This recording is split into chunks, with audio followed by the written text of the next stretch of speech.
Nous sommes en Corse, dans les montagnes du Haut-Tasco, au mois d'avril. En cette fin d'après-midi sur la route, les premières colonnes de chenilles processionnaires déambulent sur le macadam.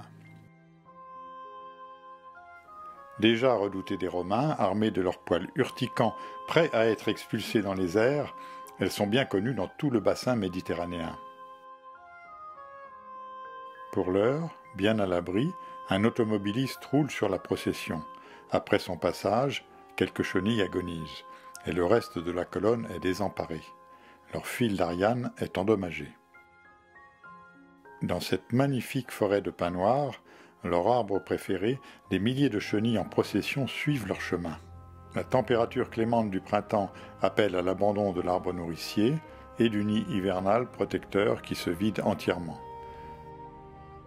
Sur leur trajet, un ichneumoniide en profite pour pondre ses œufs.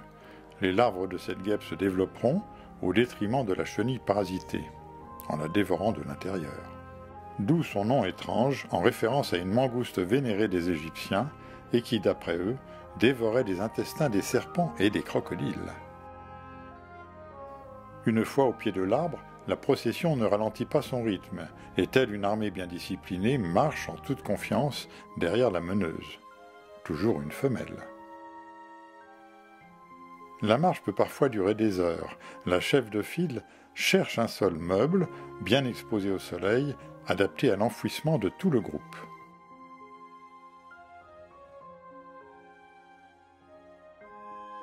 C'est sous terre, au même endroit, mais chacune pour soi, que des dizaines de chenilles vont élaborer leur cocon, puis se transformer en chrysalides. Quelques semaines plus tard, après le repos nymphal et la métamorphose, émergera un petit papillon de nuit. Mais pour le moment immobile, même bien cachées dans un sol souillé de poils urticants, elles ne sont pas à l'abri de tous les prédateurs. Au mois de mai, la huppe excelle dans la recherche de ses cocons enterrés, et ses oisillons, presque adultes, en sont très friands.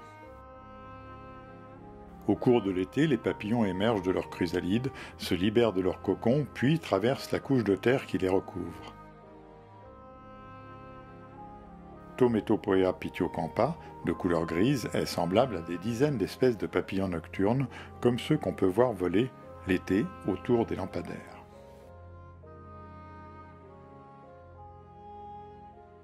Actifs la nuit, les mâles émergent les premiers.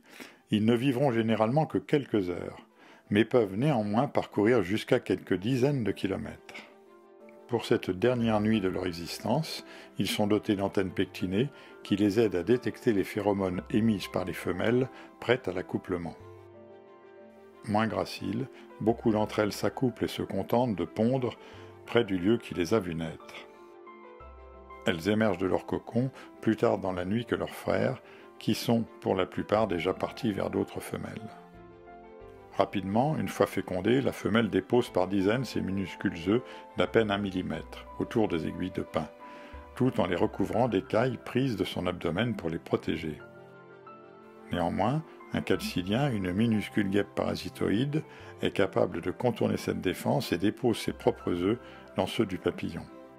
Ces larves se développeront au détriment de la chenillette en formation.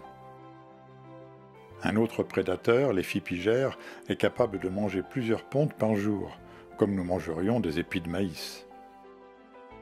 Fin d'été ou début d'automne, les chenilles éclosent. Dès le début, pas encore urticantes, elles se regroupent et tissent les quelques fils du nid primaire. Elles l'abandonneront pour en tisser de nouveau à plusieurs reprises.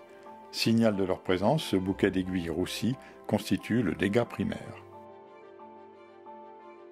De l'automne au printemps, les chenilles passent par 5 stades larvaires.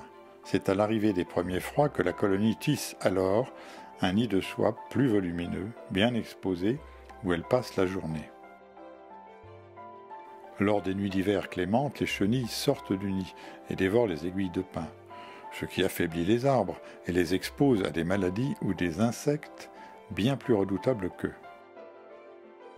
Certains oiseaux ont compris la richesse alimentaire cachée dans ces boules de soie, particulièrement les mésanges bleus et les charbonnières qui peuvent littéralement vider un nid de la totalité de ses occupants en quelques jours. L'hiver touche à sa fin, le printemps réchauffe les nuits et les chenilles ont terminé leur croissance. Arrive le jour de la sortie ultime vers le lieu d'enfouissement, et ainsi le cycle recommence. De nouvelles légions de papillons émergeront et partiront vers le nord à la conquête d'un monde qui se réchauffe. Émissions de gaz à effet de serre et plantation de leur arbre préféré leur auront préparé le terrain.